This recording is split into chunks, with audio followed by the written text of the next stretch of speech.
Welcome to future zone academy. आज हम class 10th के साइंस की ओर बढ़ते हैं। तो जो आपका साइंस का चैप्टर चल रहा था रासायनिक पदार्थ एवं प्रकृति, तो उसके बारे में हम आगे बढ़ते हैं। आप अच्छी तरह समझने के लिए इसके वीडियो के पार्ट 1 और पार्ट 2 ज़रूर देखें। और आज हम पार्ट 3 की ओर बढ़ते हैं। तो मैंने आपको बताया भी था, अगर आप है ना हमारी विशेष क्लास से जुड़ना चाहते हैं तो कांटेक्ट कर सकते हैं 8755084148 पर। आप वहाँ से कांटेक्ट करके जुड़ सकते हैं। तो हमारी नेक्स्ट हेडिंग है रेडॉक्स अभिक्रिया। ये आपकी वेरी वेरी इंपॉर्टेंट अभिक्रिया है और बोर्ड्स में कई बार पूछी गई है। 10th क्लास के बोर्ड के लिए वेरी वेरी इंपॉर्टेंट हेडिंग है और बहुत बार बोर्ड्स में पूछी गई है। तो रेडॉक्स अभिक्रिया समझने के लिए आप ध्यान दें। ये दो अभिक्रिया का संयोजन होती है, एक तो उपचयन अभिक्रिया और एक आपका अपचयन अभिक्रिया। तो मैंने अपनी पिछली वीडियो में बताया था अपचयन अभिक्रिया क्या होती है, उपचयन अभिक्रिया क्या होती है। तो एक बार संक्षेप में बता देता हूँ। अपचयन अभिक्रिया में आपका हाइड्रोजन जुड़ता है और ऑक्सीजन निकलता है। बेसिकली अगर आप 12th या 10th क्लास के बाद यानी 11th क्लास की चर्चा करें तो 11th क्लास में अपचयन की परिभाषा क्या होती है। जब आपका धनात्मक कोई भी धनात्मक पार्ट से जैसे हाइड्रोजन आयन आकर जुड़ता है तो आपका क्या होगा, वो होगा आपका अपचयन। अगर आपका ऋणात्मक आयन निकल जाता है यानी बाहर माइनस यानी बाहर निकल जाता है तो आपका क्या होता है, तो भी आपका अपचयन होता है। 10वीं में तो सिर्फ इतनी सी बात याद रखना आपको, हाइड्रोजन का जब अभिक्रिया में किसी तत्व के साथ संयोजन होता है तो आपका अपचयन होता है और ऑक्सीजन का जब त्याग होता है तब भी आपका अपचयन होता है। और अगर हम किसकी बात करें, उपचयन की बात करें, उपचयन में क्या होता है, इसमें हाइड्रोजन का त्याग होता है। क्या होता है, हाइड्रोजन का त्याग होता है और ऑक्सीजन का क्या होता है, जुड़ जाता है, यानी क्या नाम इसका, आपका ऑक्सीजन का संयोजन होता है। ओके, जब ऑक्सीजन का संयोजन तो अपचयन होगा, जब हाइड्रोजन का त्याग तो भी आपका क्या होगा, अपचयन होगा।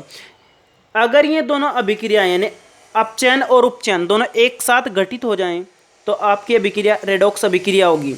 ओके, इसका एक एग्जाम्पल ले लेते हैं। एग्जाम्पल क्या है, H2 + O2 आपका बन गया H2O।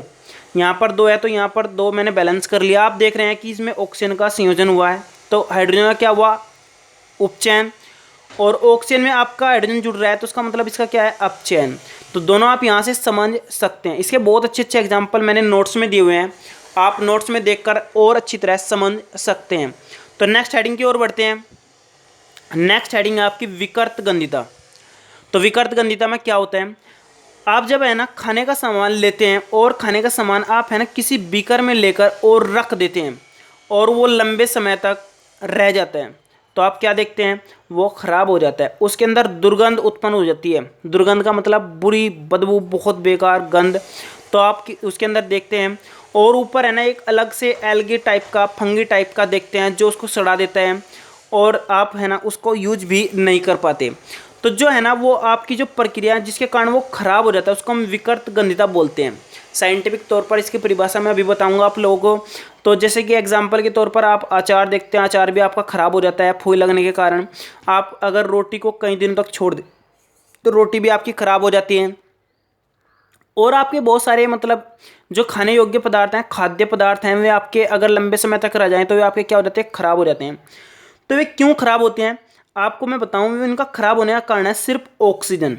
अगर ऑक्सीजन किसी भी खाद्य पदार्थ के अंदर घुस जाता है तो घुसने के बाद वो उसको ऑक्सीडेंट यानी है ना उसका उपचयन कर देता है। क्या कर देता है, उपचयन कर देता है। और उपचयन के बाद उसकी जो गंध होती है वो बदल जाती है, वो खराब हो जाती है और उसका जो स्वाद होता है वो खराब हो जाता है। और उसके अंदर है ना एंटीऑक्सीडेंट पदार्थ उत्पन्न हो जाते हैं जो शरीर के लिए बहुत खराब होते हैं। तो आप समझ गए होंगे। तो क्या होगी इसकी परिभाषा, ऑक्सीजन के खाद्य पदार्थों में दुष्प्रभाव को विकृत गंधिता कहते हैं। ऑक्सीजन के खाद्य पदार्थों में दुष्प्रभाव को विकृत गंधिता कहते हैं। और याद रखना विकृत गंधिता जो हमारी होगी वो किस चीज़ के ऊपर डिपेंड करेगी, ऑक्सीजन के ऊपर डिपेंड करेगी।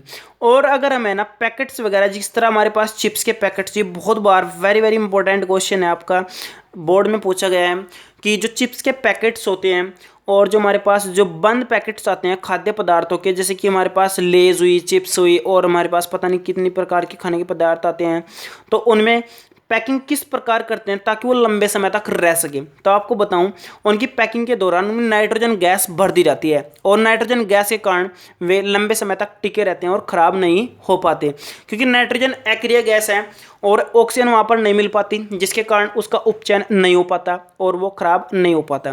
तो आप समझ गए विकृत गंधिता क्या होती है। विकृत गंधिता होती है ऑक्सीजन के दुष्प्रभाव को हम विकृत गंधिता कहते हैं। और चिप्स वगैरह, लेज वगैरह अगर आप खराब होने से बचाना चाहते हैं तो उनके अंदर नाइट्रोजन गैस भर दी जाती है। ओके, नेक्स्ट क्वेश्चन की ओर बढ़ते हैं। नेक्स्ट पॉइंट है आपका, नेक्स्ट क्वेश्चन है आपका संक्षारण। ये भी आपका वेरी वेरी इंपॉर्टेंट क्वेश्चन है और ये भी आपका संक्षारण बोर्ड के लिए वेरी वेरी इंपॉर्टेंट है।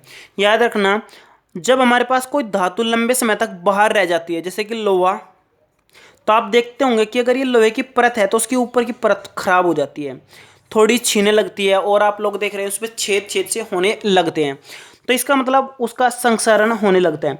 तो आप क्या कह सकते हैं, संक्षारण का जो मेन कारण होता है वो भी ऑक्सीजन होती है। जब ऑक्सीजन और थोड़ी सी नमी यानी थोड़ी सी बारिश की बूंदें उस पर लगते हैं तो धीरे धीरे लोहा आपका खराब होने लगता है और पीतल भी आपका खराब होने लगता है, तांबा भी आपका खराब होने लगता है। तो ये जो आपका संक्षारण है, तो संक्षारण की परिभाषा आपकी क्या होगी, ऑक्सीजन के धातुओं पर दुष्प्रभाव को संक्षारण कहते हैं और इनके कारण इनका वजन बढ़ता है। याद रखना क्या होगा, इनका वजन बढ़ता है। जो आपने देखा होगा कबाड़ी वगैरह जो आपका सामान इकट्ठा करते हैं खरीद कर, वो लोहे को बाहर घेर कर रखते हैं, क्योंकि याद रखना जब लोहा बाहर होगा तो उन पर जंग लगेगी और उनका वेट बढ़ेगा, जिसके कारण आप याद रखना उनका वेट बढ़ेगा तो उन्हें प्रॉफिट होगा।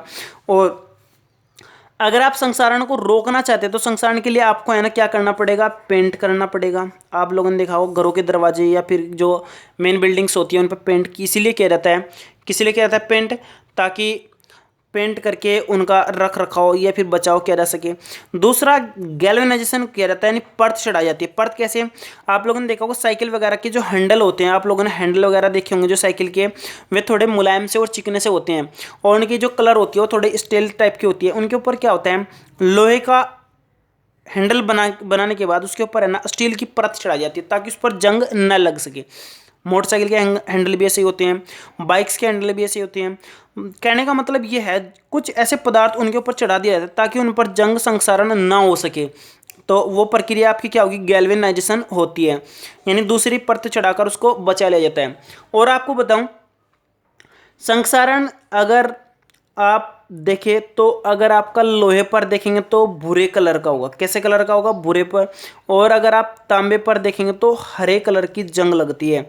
लोहे पर जो जंग लगेगी भूरे कलर की लगेगी और तांबे पर आपके कैसे लगेगी, हरे कलर की लगेगी। ये भी आप क्वेश्चन याद रखना, ऑप्शन में पूछा गया क्वेश्चन है।